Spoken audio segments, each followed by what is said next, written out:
बहुत समय पहले की बात है। उज्जैनी नगरी के सिंहासन पर एक प्रतापी राजा राज्य करते थे। उनका नाम था राजा भर्तृहरि। वे चंद्रवंश में उत्पन्न हुए थे और अपने बल, बुद्धि और न्यायप्रियता के लिए प्रसिद्ध थे। उनके छोटे भाई थे राजा विक्रमादित्य, जो आगे चलकर भारत के महानतम सम्राटों में गिने गए। भर्तृहरि और विक्रमादित्य का संबंध केवल रक्त का नहीं था, वह आत्मा से भी गहरा जुड़ा हुआ था। दोनों एक दूसरे के सुख दुख में साथ थे, एक जैसे न्यायी, विद्वान और धर्मशील। राजा भर्तृहरि की रानी थी रानी पिंगलिका। वे असाधारण रूपवती, संगीत और काव्य में रुचि रखने वाली, सुशील और वाक्पटु थीं। राजा भर्तृहरि उन पर अपना सर्वस्व न्यौछावर कर चुके थे। वे कहते थे कि यदि उनके जीवन में कोई सबसे मूल्यवान चीज है तो वह पिंगलिका का स्नेह है। राजमहल की अन्य रानियां, दासीगण, दरबारी सब जानते थे कि राजा की दृष्टि में केवल एक चेहरा है। पिंगलिका। एक दिन की बात है जब उज्जैनी दरबार में एक तेजस्वी साधु आए। वह सन्यासी बड़े गंभीर और शांत स्वभाव के थे। उनके मुख पर तेज था और आंखों में गहराई। उन्होंने राजा भर्तृहरि को एक अद्भुत फल भेंट किया। यह कोई साधारण फल नहीं था, यह था अमृतत्व फल। उस साधु ने कहा, हे राजन, यह फल जिसे भी दिया जाएगा वह रोग मुक्त, सदैव युवा और दीर्घजीवी रहेगा। यह अमृतत्व की ओर ले जाने वाला दुर्लभ वरदान है। राजा आश्चर्यचकित रह गए। उन्होंने साधु को प्रणाम किया और फल को सम्मानपूर्वक प्राप्त किया। अब प्रश्न था, यह फल किसे दिया जाए? मंत्रियों ने कहा कि आप स्वयं इसे ग्रहण करें ताकि आप सदा राज्य की सेवा करते रहें। कुछ ने कहा कि छोटे भाई विक्रमादित्य को दें, जो आपके योग्य उत्तराधिकारी हैं। परंतु राजा भर्तृहरि के मन में कोई संदेह नहीं था। उन्होंने सोचा, जिसे मैं सर्वाधिक प्रेम करता हूं, जो मेरे प्राणों की प्रिया है, उसे ही यह फल देना चाहिए। राजा ने रानी पिंगलिका को उस फल को स्नेहपूर्वक भेंट किया। रानी ने वह फल मुस्कुराते हुए ग्रहण किया और राजा ने सोचा कि अब मेरी रानी सदा मेरे साथ रहेगी, जवान, सुंदर और मेरी। परंतु जीवन उतना सरल नहीं होता। रानी पिंगलिका की हंसी के पीछे एक रहस्य था, एक छल जिसे राजा कभी समझ नहीं पाए थे। उस समय तक राजा को यह ज्ञात नहीं था कि रानी का मन कहीं और है। राजमहल में ही एक वीर, युवा घुड़सवार सेनापति था जिससे रानी गुप्त प्रेम करती थी। वह प्रेम इतना गहरा नहीं था जितना राजा का प्रेम रानी से था, पर वह छल अवश्य था। रानी ने वह अमर फल अपने प्रिय सेनापति को दे दिया।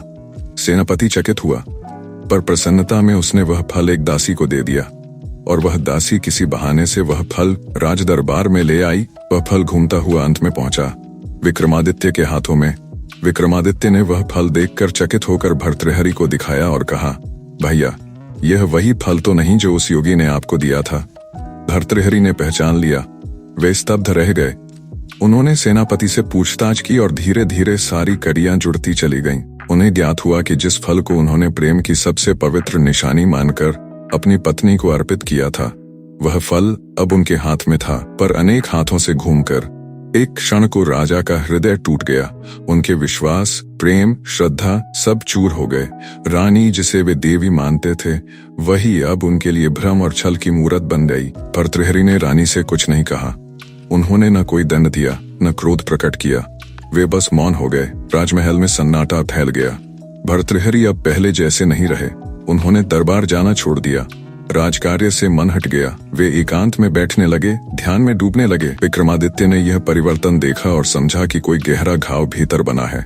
एक दिन राजा भर्तृहरि ने विक्रमादित्य को बुलाया और कहा, भाई, अब ये सिंहासन तेरा है।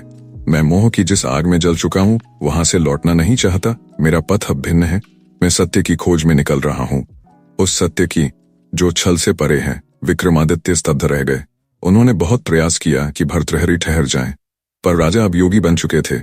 उन्होंने सिंहासन विक्रमादित्य को सौंप दिया और केवल गेरुआ वस्त्र पहनकर नगरी से बाहर चले गए। बिना किसी सेना, बिना रथ, बिना दास, उनके पास केवल एक कमंडल था और आंखों में अपूर्व शांति। भर्तृहरि ने जंगलों में तप किया, नदियों के किनारे ध्यान किया और अपने जीवन के अनुभवों को श्लोकों में पिरोया। उन्होंने लिखा, माया के बंधन में जो बंधा वही दुखी है, जिसने मोह को छोड़ा वही मुक्त हुआ। उन्होंने 3 महान ग्रंथों की रचना की, नीति शतक, श्रृंगार शतक और वैराग्य शतक। श्रृंगार शतक में प्रेम की मधुरता है, नीति शतक में जीवन के नियम हैं और वैराग्य शतक में उस प्रेम के बाद का सत्य है, जब सब छूट जाता है और केवल आत्मा बचती है। उनकी वाणी में अनुभव की अग्नि थी। वे अब केवल संत नहीं, महायोगी बन चुके थे। एक दिन उन्हें गोरखनाथ जी से भेंट हुई। गोरखनाथ ने उन्हें अपना शिष्य बना लिया और तब से वे संत परंपरा में पूजित हो गए। दूसरी ओर विक्रमादित्य ने उज्जैनी का राज्य संभाला। वे भी एक महान सम्राट बने, जिन्होंने 32 सिंहासन कथाएं और नवरत्नों की सभा से इतिहास रचा। पर वे हर दिन अपने बड़े भाई के बारे में सोचते थे। उन्हें राजा की तरह सिंहासन मिला था, पर उनके मन में हमेशा भर्तृहरि के वैराग्य के प्रति आदर रहा। समय बीतता गया। एक दिन विक्रमादित्य अपने सैन्य अभियान से लौट रहे थे। तभी उन्होंने एक शांत घाटी में एक संत को तप करते हुए देखा। वह गेरुए वस्त्र में थे, जटाएं बड़ी हुई, आंखें बंद, पर चेहरे पर तेज था। वह कोई साधारण योगी नहीं थे, वह थे भर्तृहरि।